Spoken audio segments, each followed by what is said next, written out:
going on, family? It's your brother Lawrence here with another episode of Watch God Work. In every episode, we have the unique pleasure of being able to have a conversation with a brother or sister who is doing exceptionally in every field of human endeavor, of culture, of art, of business. And they share their God story, the ways in which God has just been a part of their life and the ways in which God informs their work. And today I have such an amazing sister. Now, there's a lot of things I could lead with here. We got a rattler. We got the Pinky Up Ministry. We got a lot of things up in this building. My sister Melissa A. Mitchell, what's going on, sis? How are you? I'm so glad I could share this moment with you in time. I'm just grateful for the opportunity, and I pray that we can be used in a special way today. Oh man, I pray the same. Well, let's get into it, sis. Take us back to Miami.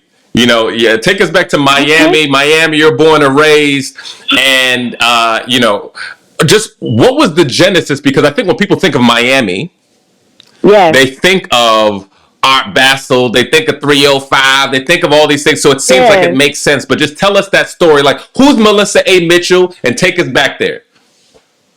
Well, I was born back in the 80s. So I was born in a time where color reigned supreme. So think about like Punky Brewster, think about the rap groups, think about Salt and Pepper, like all the things with expression and who you are. So I grew up with that. A lot of people don't know. My aunt was a record store manager at Peaches in Miami. And so she would come home with the leather jackets with like LL Cool J signature, all these rap. I was like, oh, I want to do that. Like, I want to be loud and excited and around music. And then we had my daddy who was wearing yellow gaiters, orange gaiters, wearing the loud zoot suits. Then we had my grandma who was the loud Bahamian queen. She had the flowy dresses, the loud colors. We used to go to Junkanoo with during the Goombay in Miami because we're from the Bahamas. So I had all of this color. My eyes and my spirit was always activated by color. So when I think about who I was when I first began my genesis, I was always a colorful queen. I was always surrounded by color. So I think in my blood, I was going to find a way to be colorful, whether it was through art, whether it was through business, whether it was through music, whatever my endeavors would be, it would be something colorful. So it was always in my blood to be this loud and full of expression. It was clear, in that. Wow, you said Punky Brewster. They don't know nothing about that. Like, they don't know who knows about Punky Brewster. Who's Punky Brewster? Right. You know what I'm saying? So you said that you already put yourself in a space. So let's just say that much. Yeah. But what was clear, obviously, what I love, you talked about kind of your mom owning a record store and doing that. So clearly, the arts, music, culture, all that was a part of it. Was that to some degree? Did you feel that was embraced? Because I will say that much. A lot of people who, let's say, from the diaspora, Caribbean, the idea of the arts sometimes seems like it's not welcome. It's like, go get you, become a doctor, get a real job. What was that dynamic like, just as you're getting older, as you're kicking doors and figuring out the things that you're interested in? Was it embraced? Was it not? Just take us in that environment. So I was fortunate. I had a very active left and right brain. So even while I was an A student, I still was cutting up clothes, making clothes for prom. Most people wore, the typical dress. My mom allowed me to find 2 dresses, and I made a zebra 2-piece. Wow. So I had a cowgirl hat with zebra. I had a zebra purse. I cut up zebra and put it on my shoes. So my mom said, "Child, just let her do it. I mean, she's gonna tear up the dress anyway." So my parents, they saw something in me, like, trying to smother it. Why not support that so I could excel? So instead of me saying, don't do that, focus on this, because I was liberated to do whatever I wanted to do, I still said, if I do really well here, I get more money for my allowance. I do this, I get this, and I can do that. So I noticed the pattern. So my parents are very expressive. I mean, my mom and dad, they met doing poetry. They were doing that whole like Black Panther-esque time when they met. And so they both were artistic, but they also understood the stability of having a job. So I've never seen my parents just come home and go to sleep from work. It was always, okay, let's start the next project. My dad was a pastor. He was an entrepreneur. He was an inventor.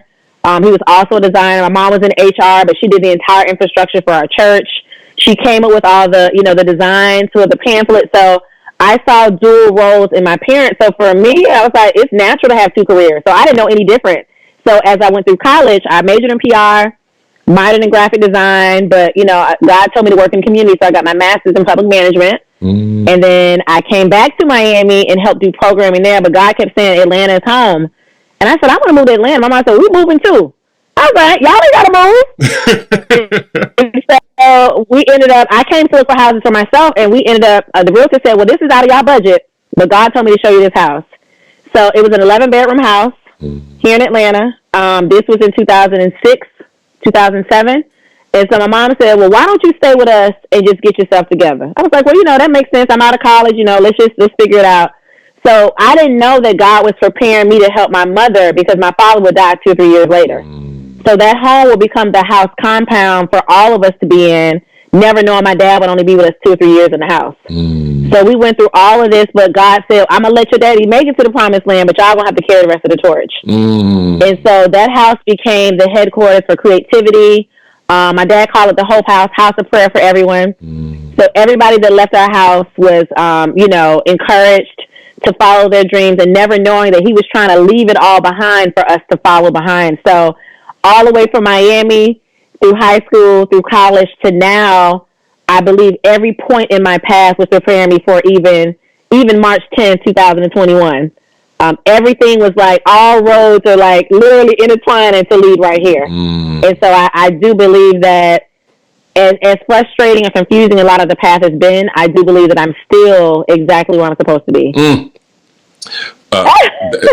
One, God rest your amazing father's soul. He clearly shines upon you, and so we honor and celebrate him every day, but celebrate him particularly this week. And so I wanted to honor that. Yes. But two, I think you elevate something that's been a theme with a few brothers and sisters that we've spoken to around how important that environment is coming up. You're just taking all of these things in. And so one, there's a modeled environment in terms of what you saw from your parents. So, like pastor, entrepreneur, create. So you saw that modeled, and then it was cultivated for you. And so I just do think that's a word for people around how important that is in terms of cultivating the strengths and abilities of your children. But there's also this other piece that you talked about, just kind of like, freedom. And I think that's been a theme throughout your life, which is just freedom and how you see art as freedom. But I almost want to rewind it a little bit around this notion around God, right? Because, now when someone hears like, okay, your father's a pastor, okay, they can almost check it off to be like, was it just, I always grew up and I knew that. What was the genesis for you of, what was just the environment around faith? And then when did it become like, okay, this is like good news. Like I need this, like it's real beyond a culture of faith. Yeah, I think it's so many different instances. I got a lot of no's my whole life. Like I was like, oh, you're the perfect girl for this. You're this, you're that. No. I'm like, no, And so God would allow doors to literally slam in my face where the only person who could take credit for it would be God.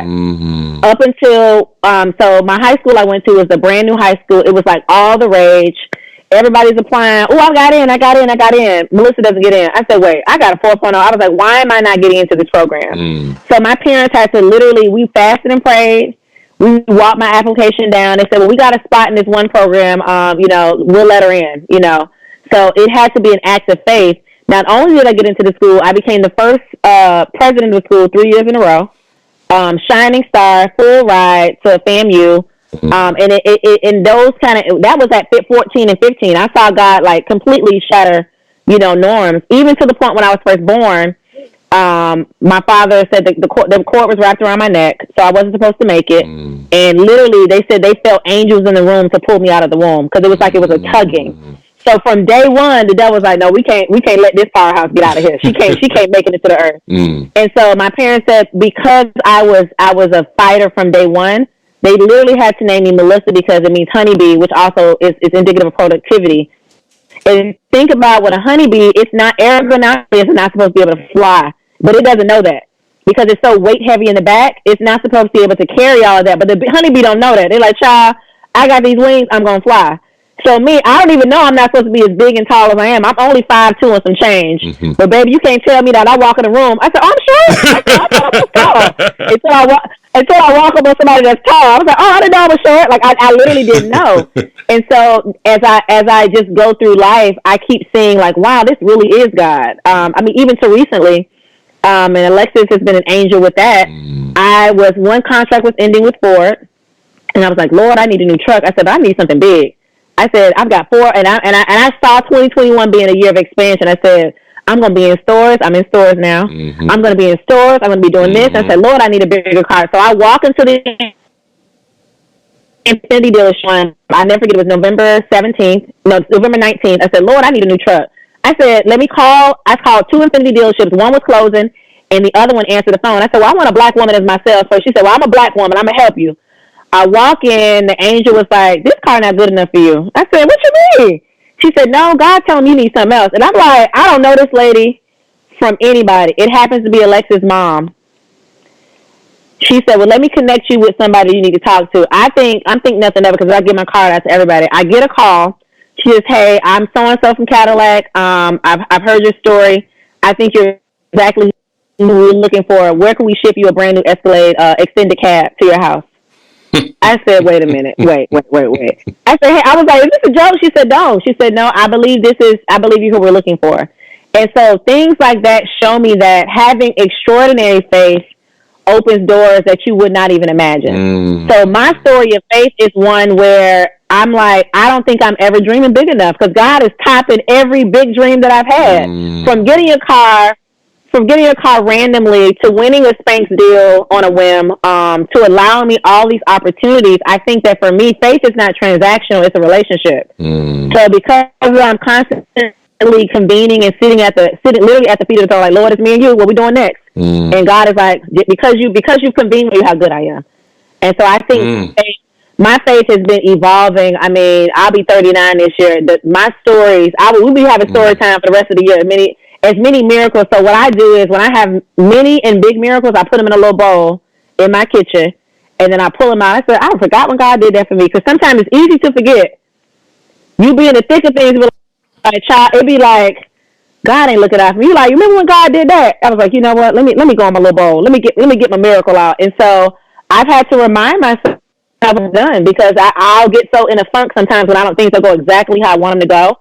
And God is like, that's not how faith works. Faith is not an on-demand genie in a bottle situation. It is a constant relationship with God. And I think that's how my relationship has just gotten better over the years on my own. And not just because my mom and daddy made me go to church. They allowed us to choose how we wanted to stand in our faith. And I'm standing pretty strong. I want airspace on that because I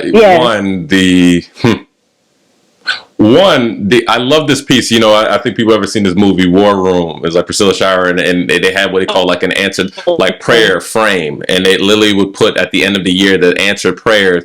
And so even this idea of that you having this fishbowl like thing to go back to remember the ways in which is like the Israelites, like y'all remember when we delivered. And so the fact is that one, I just think that's something for people to catch just practically. That at the end of the day, we don't drift towards remembrance. So you need to put these things around for you to remind yourself. But then too, it seems for you, it's been I feel so cared for. He is real because there have been so many instances when I could not give credit to anyone else but him. And outside of those moments, I feel even in being in a funk, I feel cared for. And I do think that that's something for someone who just says like, what's the point? Or where does faith come in? Or that's for weak people, or that's for this. And it's just like, no, if you actually slow down and pay attention, you know, what does it mean? Why is it good for me to actually know that someone is caring for me, that someone's coming through, but it's a relationship, not so much on demand. I think there's a lot of people that will take a lot from that. Here's what's ironic, right? Because, you know, we're going to get into some of the ways in which I always say this. I say this around anytime I'm around my creatives. You know what I'm saying? My dad's an architect, you know, got AutoCAD life, all that good stuff. You know what I'm saying? But I always say that God is the greatest creative of all time. Right? From Genesis all the way through the hues of the sky, the shapes of the creation. If you just look, just go on a plane and stare outside. You're like, who created this tapestry? It's inescapable. You know? Goodness. What is interesting about your story is like, I'm thinking about 2014. I'm thinking about snow. And I'm thinking about, like, you know, the fact is, in a moment when you're surrounded by all this blanche, you Yes, think of yes, yes, colors. You think of it. yes, So take us back to that. Take us back to that snowy day when you yeah, kind of blew the roof off of this idea of, whoa, yeah. I'm just going to start creating. Like, did you feel? Was it a crescendo? Like, was it like I was creating here and there, or was that just talk us through that moment? So, you know, like I talked about, I've always been caught with scissors, glue, you know, construction paper.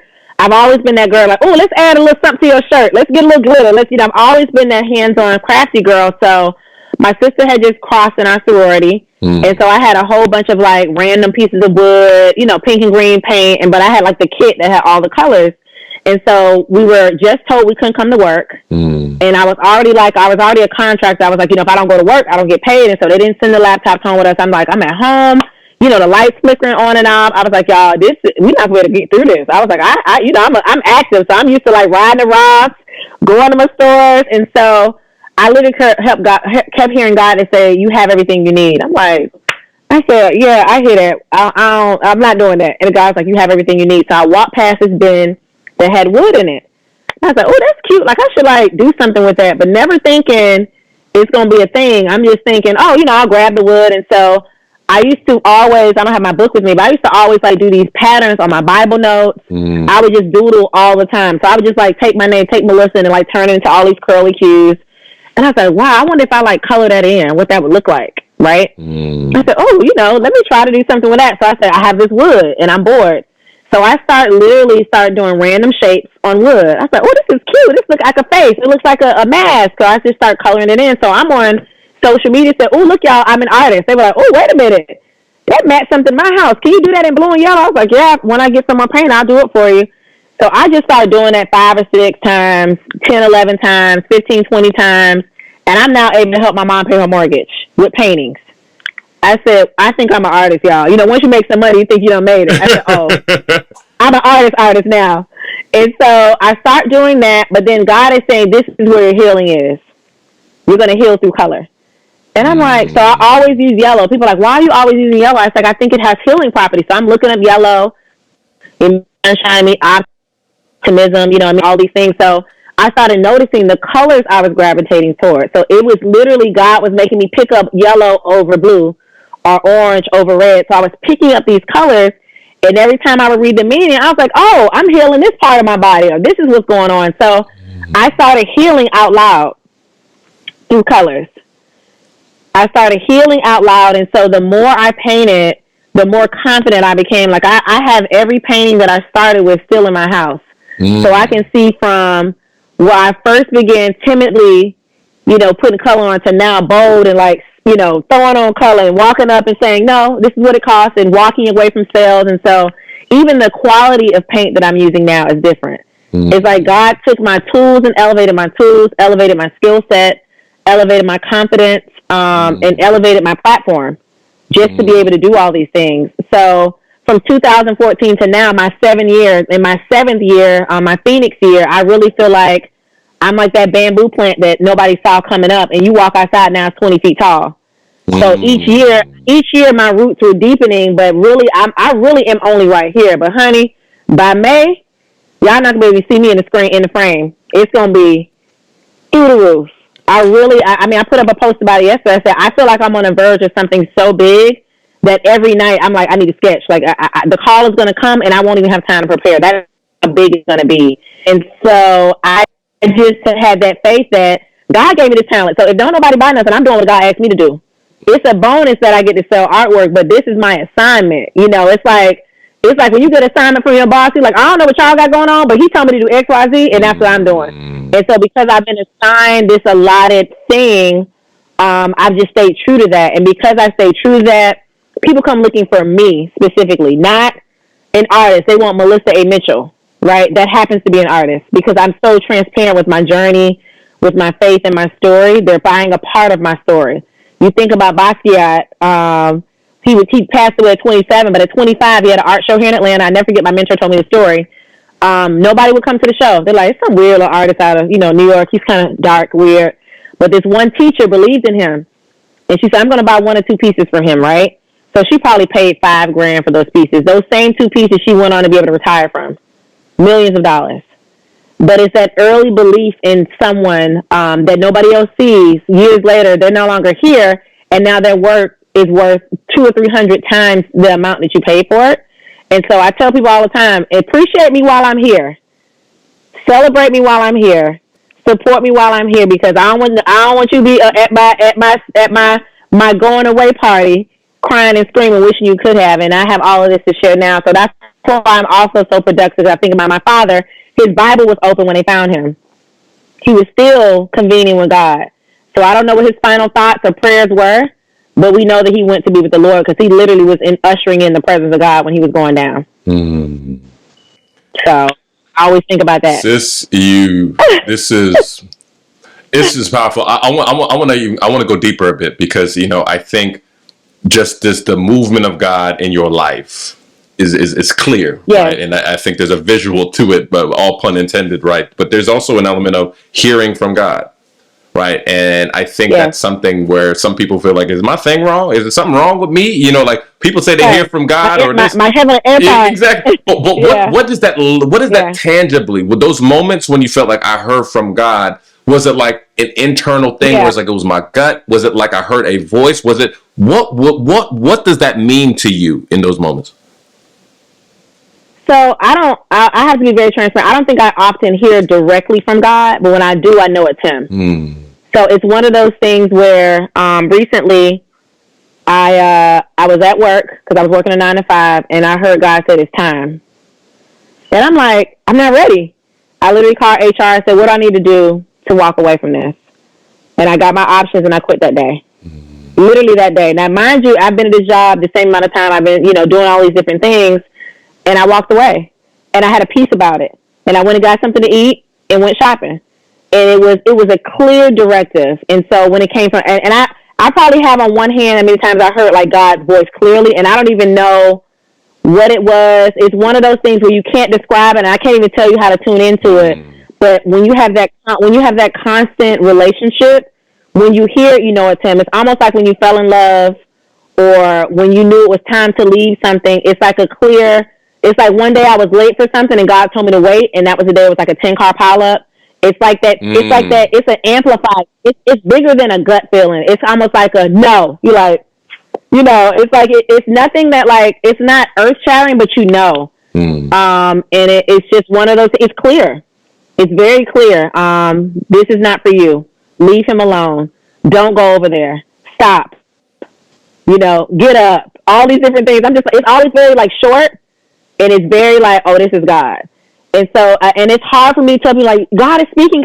I'm like, no, and sometimes God speaks by saying nothing too. It's that silence of God that's equally as powerful as those 1 or 2 word sentences also. It's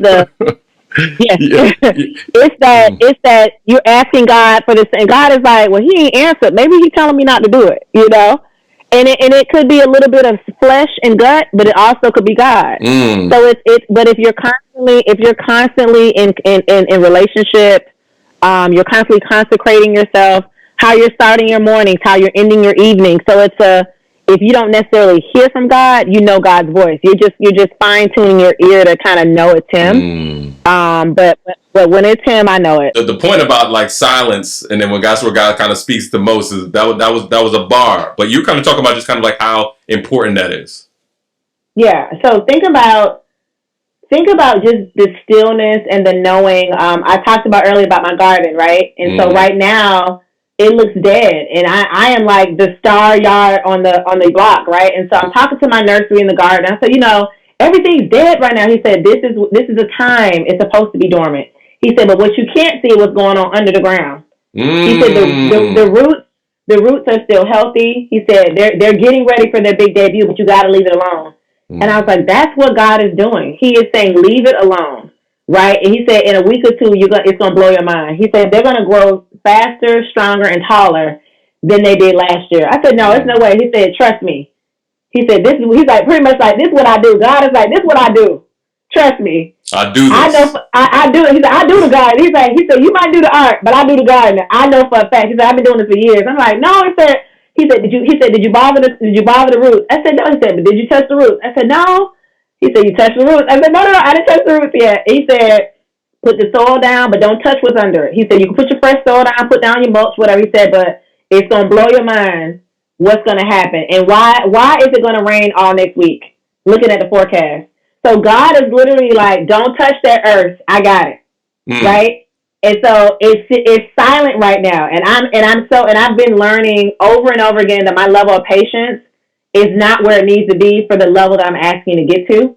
So God is constantly teaching me lessons in every aspect of life. Whether it's I'm driving too fast, slow down. You know, whether I lose my debit card, you need to slow down. Whether my phone cracks, all these things happen, by the way. So phone cracks, slow down. And so God is like, just slow down. Like I could make up all the time you lost within a day. Like all the years you thought, you know, well, why am I not married? Why don't I have kids? You know, why am I not a millionaire? He said, I could make all that happen in one day with one person, one opportunity, one phone call, one.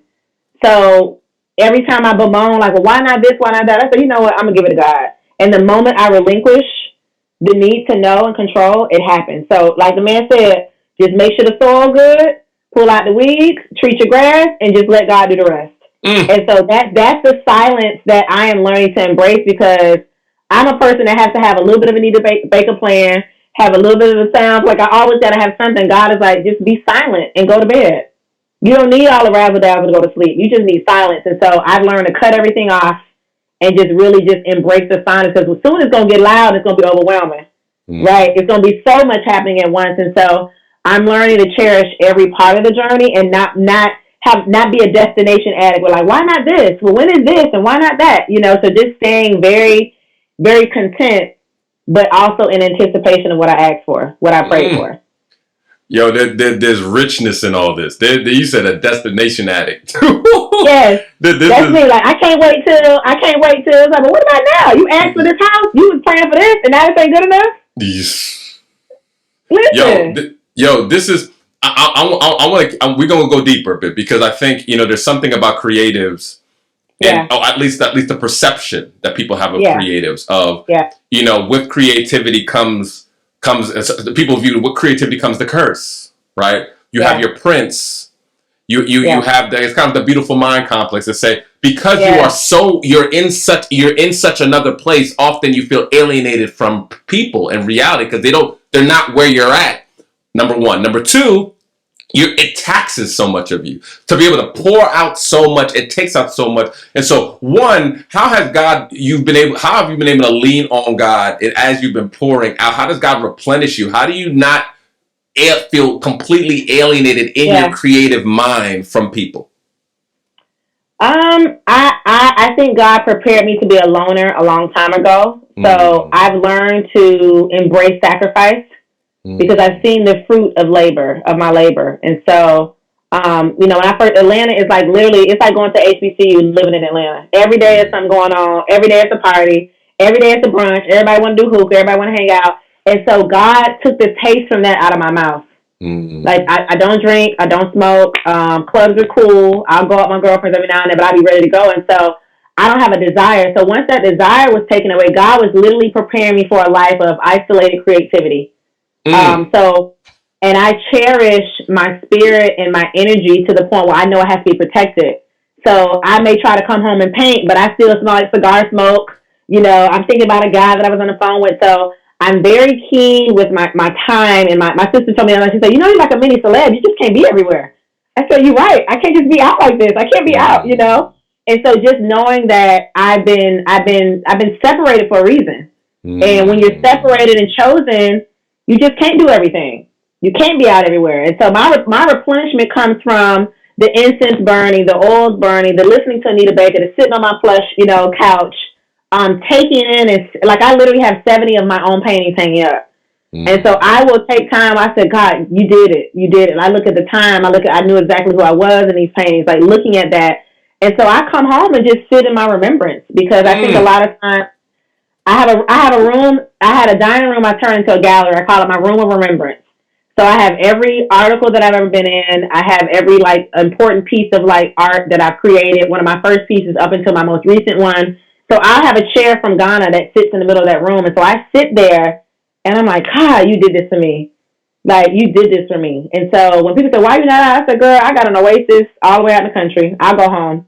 I'm always willing to go home. I don't care how long and how dark and how far it is. And so I think my replenishment comes from looking around at what God has done. Constantly reminding myself of, like, okay, God did this for me. I know he has more in store. And so I don't want to jeopardize what he's given me already by wanting too much more and not being content with what I have, right? And so replenishment to me looks like going to Ross with my mom on the weekend in my brand new Cadillac, you know, going in my Cadillac and going and ministering to other female artists that may need food while they're doing a mural. So the quiet things that nobody sees, I'm planting seeds on my own, knowing that this is what God gave me these blessings for. It's not just for me. So it just looks different in so many different ways. But whatever it is, just staying focused on my intended assignment and not worrying about, well, when is this going to happen? Well, where is that? It's like, you got so much on your plate right now. You don't have time to get up and get another plate in the buffet. You ain't eat the food that's on your plate. Hey!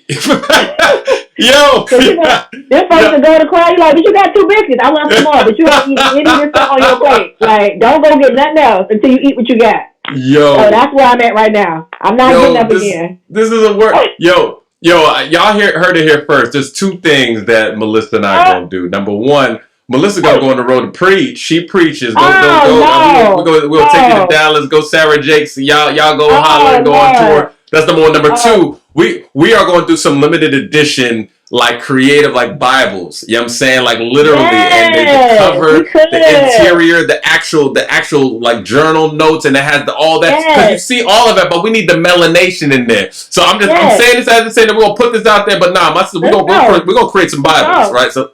Let's go. Let's speak it.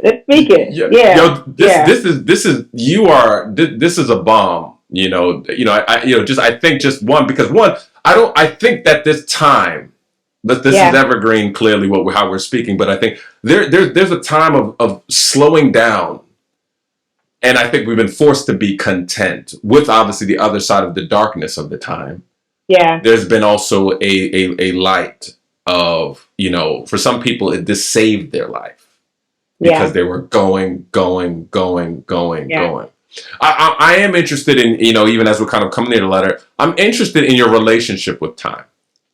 Because I think what people, maybe I've missed as you're speaking about these things is like, 2014, you were still bumping that IT job. You know what I'm saying? You were still, you have an interesting relationship with time. There is I will not be mastered by time. My master is my father. I will, and I think that is a behemoth for people, right? The idea of how do I manage my time?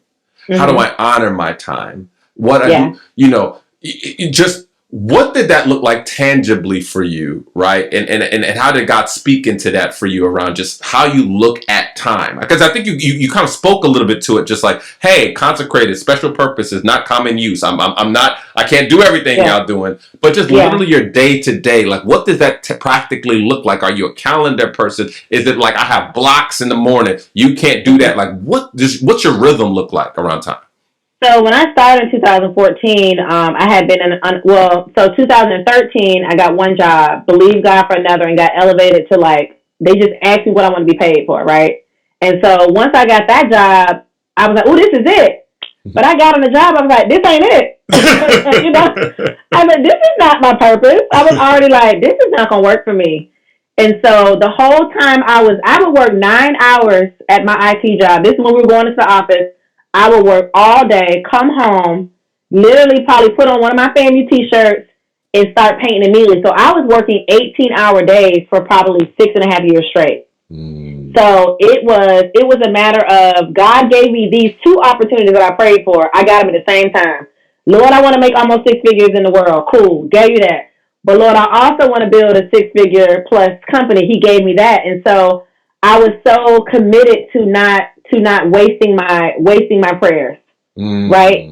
So it was like it's almost like you're praying for a relationship, but you won't buy the girl flowers, you won't take it, get nothing to eat, none of those things. So, and all that, I'm still praying for a relationship, I'm still praying for kids, but God was like, your plates are so full, it would be robbery for the other prayer to show up, and you won't be able to cater to that like that. So I was always like, well, God, where's my husband? Where are my kids? And God was like, you ain't ready for neither one of them. And he was right. It's fine. And so my time began, okay, I'm building an empire.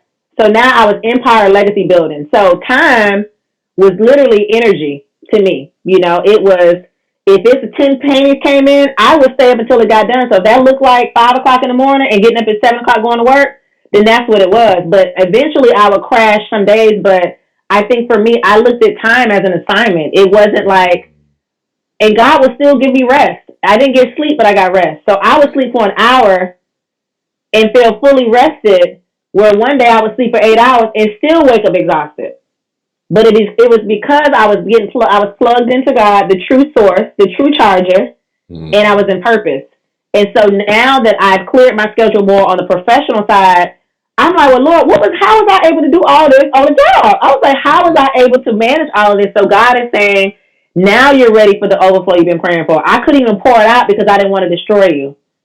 And so many times we pray these prayers of, I want more, I want more, I want more. God is like, if I give you an ounce more, it'll kill you. And so I'm grateful now that those prayers were not answered, because I'm now putting the systems in place.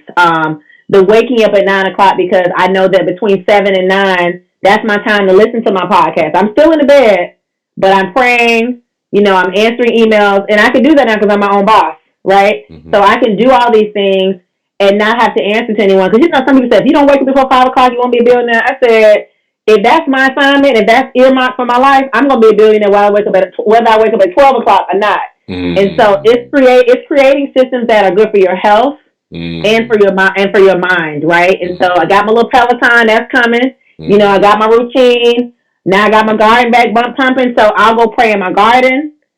I'll go on my deck and just watch the birds, catch the worms in the morning. So it's, for me, my time is just really, really stopping to thank God. Mm-hmm. I think it's slowing down. Like I said, I literally want to sit here and I watched the birds just before I got. I was like, look at the birds. I was like, the birds are not worried about none of this. They don't have no house to put stuff up in. They're literally like, all right, day 2, let's go. Day 3, let's go. They don't have a refrigerator. They don't have all these things. And so if they can wake up, and you know the scripture talks about, but if they can wake up every morning and trust that it's at least one worm to feed them and their kids, surely I could wake up to fresh newness every day, fresh newness of faith every day. They said, I could sell a painting today. And sure enough, I sold a painting this morning that will cover my bills for the next month. So it's literally God saying, day by day. So I can't even worry about March 30th because March 12th ain't even here yet. March 11th ain't even here yet. And March 10th is not done. And so it's a day-to-day reliance upon God. And I think that's all God wants anyway. It's like it's not he's a big picture God, but he's an everyday God too. He's an everyday God. I want you every day. I don't want you when you got this big grand goal and I'm going to be a millionaire, I'm going to do this. No, I just want to be able to have the strength to cut this pineapple up that I done had sitting here for 2 days that I got to cut up. Remind me, I got to cut it up because I need to eat that for lunch. But, you know, it's those things. It's those simple prayers that we forget to thank God for. God, give me the strength not to go to McDonald's because that's what I really want for lunch. You know, God, give me the strength to put these plants in the ground instead of just paying somebody from that. So I take ownership of the process of a home ownership. So it's those different kind of things. So for me, time is relative. You know, time is relative. I spent months looking for a car, and then Alexis shows up and sends me one that I've been praying for that I didn't even know I needed. Now I don't know how I'm gonna move forward if I don't keep this car forever, right? Like God will put something in your life. You're like, well, how is I managing without this? And it exceeded I said I would get this in a couple of years. God said, no, you get this in a couple of days. I was like, you know, and so it just showed me that my prayers are being heard. But God is like, I'm going to meet you here, and then I'm going to take you here. I'm going to meet you at your answered prayer, but I'm going to elevate you to a point where it's going to be, and I'm an Ephesians 3:20 girl, but I have seen God exceed my expectations. Like, this ain't no quote for the bathroom or the little sticky wall thing. This is, Ephesians 3:20 is real. Mm. And I know it doesn't happen the same for everyone, but I know that's why God has given it to me. So I can go and tell people that God is that kind of God. Because people don't think it can happen for them. They're like, oh, that's you. He just loves you. I said, no. Everybody has a story, but it can happen and it will happen. But you got to believe it. A lot of people don't believe it. Mm-hmm. They pray these prayers and they fall on dead, like the dead air because they don't really believe it. Mm. They don't really believe it. They don't believe it can happen for them. They think it's a one-off. They think we serve a one-off God and he's one of all God. It's not a one-off. It's for everybody. Mm. He's everybody. Y'all, y'all. I'm just like, I don't know about y'all, but I'm just here getting. You know, What scripture we going to? What scripture? nah, this is so beautiful. It's just like, there's interest. There's like being interesting and being interested, and I'm completely interested in what you're saying Yes. because I Yes. know it is going to bless people so much. I think there's a view of freedom, a consistent theme around freedom in your life, but there's also a view that this is beyond purpose. Oh yeah. Yeah. And I think if anyone pays attention to some of the work that you're doing, I'm curious about what vision God has placed on your work, and not even in terms of limitation, because I think there's a vision for you to see these beautiful creations, these beautiful things on Yeah. everything, right? Yeah. Yeah. Everything, right? Yeah. So, Yeah. what do you see? What's on the horizon for you? There's vision, and then that this is in process, Yeah. and versus this is under ND. I can't tell you anyway. Oh, well, for me, my goal was everything, right? I want to be, so my big vision is to paint hospitals and hospices. And so when you're coming into the world, you'll see colors. And when you leave the world, you'll see colors. Because I vividly remember, go back to my dad's passing, all I remember are white walls, in the dreadful feel of the life being sucked out. And I was like, why don't we have some, I was like, what a pain is that? Like, there's all these bad memories. But imagine if you had walls that were beautiful, that were colorful, that were full of life. And imagine a baby, although babies don't necessarily see colors when they come in, as a mother coming into a room that's filled with yellow and blue and all these colors. So I was like, I would love to go into hospitals and hospices to do murals, to add color to the nurses' smocks, to the sheet, the bedding. Like, color, I do believe has so many healing properties that people just don't take advantage of and they don't understand.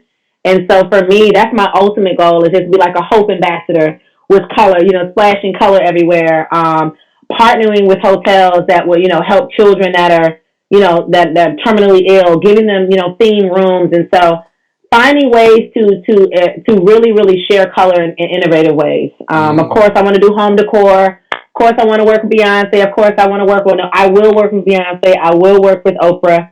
I will work with Michelle Obama. I will work with the greats, but above people, I want to leave a legacy that far transcends who I am, race, color, creed, sex, all those things. They will see my work as an energy source that leads you back to God. That leads you back to God. And so I don't even sell a lot of paintings on purpose because I need to know who's buying it, what's going to be in the house, what's the spirit around it. I want to know all those things. So I'm very selective about who I even sell my real original work to, because at this point it's like, if you have that Basquiat story, you got me a millionaire from this piece. I got to sell it to the right person. And so very selective about how I show my work, the original stuff, but everything else, I'm literally like, got my hands out like Spider-Man. I'm like shooting all over the globe. Like I want everything. I'm literally shooting colors out. Like I want to be a superhero where I'm like walking in the room and shooting hope out with colors. And I don't think a lot of artists look at it that way. And, I always say I traded my pulpit for a paintbrush. You talk about preaching. I'm like, I don't want to do that. I'll go No, paint, you didn't. You still got the pulpit, sis. I don't want that. And so, because, I saw the church. I'm like, because I still, with my little tattoos every now and then, I'm still an artist. So I'm kind of, And so if I do it, it can't be traditional. I can't come there with the scarf over my lap. Give me another congregation. I want to be the other kind. I want to wear shorts and boots. I go to that church. But I do believe ministry for me is getting up every morning and putting up a quote on Instagram. I mean, a girl was like, seeing your quote made me want to go on. I'm like, me? I'm like, I literally will roll over, write something super deep. And I was like, did I write that? I was like, I wrote that? God was like, no, I wrote it. I just used your page, And so doing those things, it just lets you know that you are being used the way you're supposed to be used, and that you can't second guess when God tells you to do something, because Lawrence won't understand what Melissa was called to do, and Melissa won't understand what Lawrence is called to do. And I can't do what you do, and you can't do what I do, right? So everybody comes from heaven with a pamphlet full of stuff they're supposed to do. Half the people only do this much. So you gonna get to heaven with a notebook. So you know you never did this, Lawrence, and I asked you to do this, and you was too timid to pray this, you was too timid to do that, and so you gonna have a notebook up in heaven like you still got work to do, and you missed all these assignments because you were too afraid to pray big. You were too afraid to walk into these doors. You know, you were like Moses. You thought your gift wasn't good enough. So you have all these different idiosyncrasies on the human side that God was like, the people won't even see that because you coming in as a spirit source.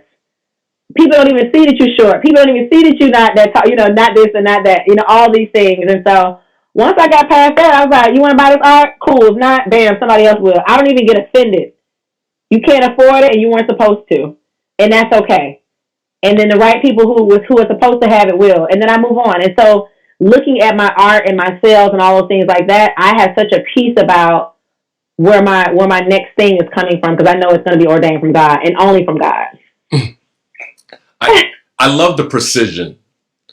Yeah. The precision of security in division, the precision of security in, either you can have this or you can't. You know what? Even though this is an unbounded gift that I have, there are bounds. There's clarity. Yeah. This is a space I wanted. Right. I want it in a hospital. I want it in a hospice. There's such clarity. It's just bold colors, sharp lines, right? Yeah. And I see that lived out in the surety of what you're saying and the things that you're doing. I'm saying this to amplify for the people who are listening and watching. That I think there's this view of you all, like, man, it's creative and we just floating around and doing this. This is like, no. There's a space for clarity, right? To be bold, but be specific, to be intentional, but also that doesn't undermine the big picture of like, I'm going to say the big prayers, the big things that God has given me. I'm going to take these things on. Yeah. And I think this among so many things, people are going to take from this. We got to do a part 2. Real talk. We got to do a part 2 because I am enjoying you. And I think that this is why God has placed this on earth. He's placed people in positions. You're not a fisherman or fisherwoman. You're a fisher of men and women. That is not the art. The art is what God does and how creatively he does it. The art is just an expression of those things that people would say, how could from a paintbrush something so beautiful come? Because it didn't come from her. It came from God. It's outer worldly. So the daily manning that you talked about that we fully rely upon, the idea that this is an assignment to kind of help people and heal people, that beyond inside somebody's doors, somebody's home, that people could look on murals, that people could look around cities and see these things, that these will be healing from sun up to sundown, ashes to ashes, dust to dust. That there's a hope for healing. My sister, you are amazing. You are absolutely amazing. I thank God for you. I think so many people thank God for you. And I think more and more people, though many people know about you. I know many, many more people are going to know about you. I got to ask you, what are your 3 scriptures right now? Because somebody said you need to have 3 scriptures that you need to sit with. Proverbs 18:16, Habakkuk 2:2, and then what is that? First Chronicles 9 and 10. Prayer Jabez. Prayer Jabez, I said that prayer, bless me indeed. I literally said that over all of my pieces, right? And they were not selling. Oh, Lord, bless me indeed. I'm like, I'm saying it, I'm writing it everywhere. And so specifically 2015, I said over this one piece of artwork, right? And so I took it to 4 different shows. It didn't sell. And I'm like, well, God, I said the prayer. I did it. I did the dance. I worshiped. I laid down. I cried. I gave a seat to my mama. I was like, what's going on? And so fast forward 2018, Spanx has that contest that I entered. And so I take a picture of that painting from 2015, that one, 3 other ones. And so I'm like, I'm sending it in. I didn't think the application went through. So the painting from 2015 that I said that prayer over, oh Lord, bless me to enlarge my territory, is the one that is on the bra all over the world. That one painting that did not sell, I was selling it for like $100. That is now $1 million painting, right? That nobody would buy. Nobody saw the need to buy that. And God literally probably shielded their eyes to not purchase it because that one painting ended up being all over the world.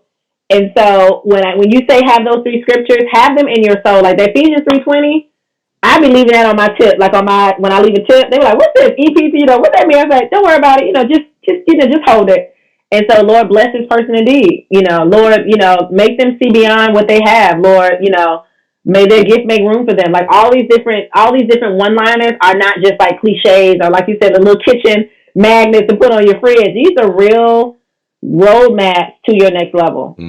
And I mean, we talk about bigger audiences. I really do believe God will usher you into before great men. And when you say great men, I'm saying great men with big checks.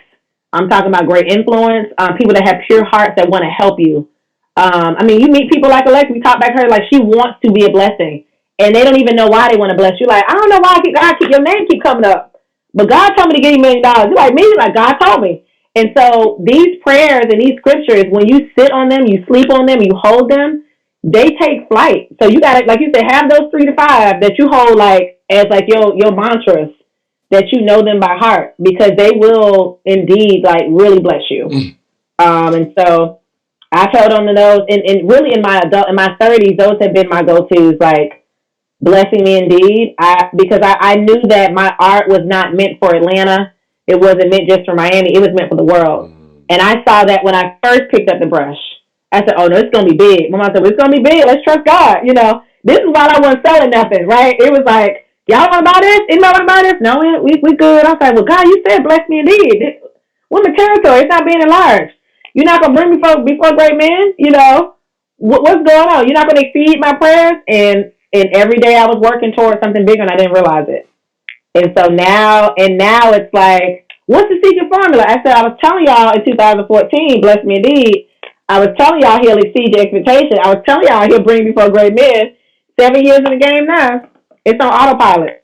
It's on autopilot because I put that fuel in every day pouring them in. So that's what's on my phone. I have scriptures on my phone. I have my reminders that tell me to pray every couple of hours. So it's constant. Even when I don't read it, it's in my psyche, it's in my subconscious, it's in my mind every single day. Yo, what would you say to a brother or sister who is, kind of more getting curious about God, but still just doesn't necessarily know if this is, this makes sense. It just seems like it don't make sense. It's too fruitful and abstract. What would your just guidance for them to be? Like, what would you think their next step should be? If they're like, I'm curious, I'm not really sure what I should do. What would you say to them? A few different things. Trusting God is an investment that always has a return. Everybody's into the stock market right now. They're like, oh, I put $5 here, I'll get this. It's like, even if you put nothing in, you'll still get return. God is just waiting for you, literally. And it's not some hocus pocus, rub on a bottle, genie in a bottle. He just wants to look out for you. Why wouldn't you take a free internship where they're going to pay you $1 million, right? So why not convene with somebody who has nothing but good to offer?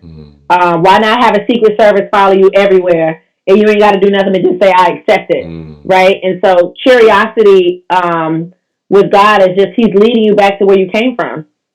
It's finding your genesis. It's finding your why. It's finding your extra covering, your protection. I like having backup because I'm not that tall, so I need some folk to help me reach the. So imagine being 5 feet tall. Yeah, imagine being 5 feet tall, but your blessing is 7 feet up. I just need somebody to help me get my arm up. So why not get a guy that's got them 2 feet for you? So why not? My question is, why not? Why not try God? What do you have to lose? What do you have to lose? Get a mentor, but find God for yourself. Find God for yourself, because even being a pastor's child, people would assume, she did stuff. I said, no, I saw God for myself. I saw God on my own because I saw him myself. So I can't make it on my daddy's face. He's not even here. I can't make it on my mama's face. She got her own stuff. Yeah, I thrive from my grandparents' prayers, but I am standing strong on my own. Also, because I know him in a special way. And so try God. He will not lead you astray. It won't be perfect, but it will be protected. You'll be fine. Ashe, Selah. Just let the poem Selah roll. Yeah. What are my brothers and sisters? Where do they find you? If they kind of want to support, they want to kind of check out, how do they find you and support? It's very easy. MelissaAMitchell.com is my website, and Abeille Creations is my Instagram while I'm up every morning giving y'all words, and that's Abeille Creations, and it's a link for it on my website. But MelissaAMitchell.com. You could Google me and it shows up. I'm blessed to have hundreds of articles out there and interviews that she talked about. But I'm pretty easy to find. But whatever it is you're seeking, you'll find it. Whatever it is that you're trying to do, God will open the doors. But you got to at least meet Him at least a little bit of the way. It ain't got to be half, just a little bit of the way, and He'll pull you in once you take that first step. Draw nigh to God, and He will draw near to you. Come on. Special love.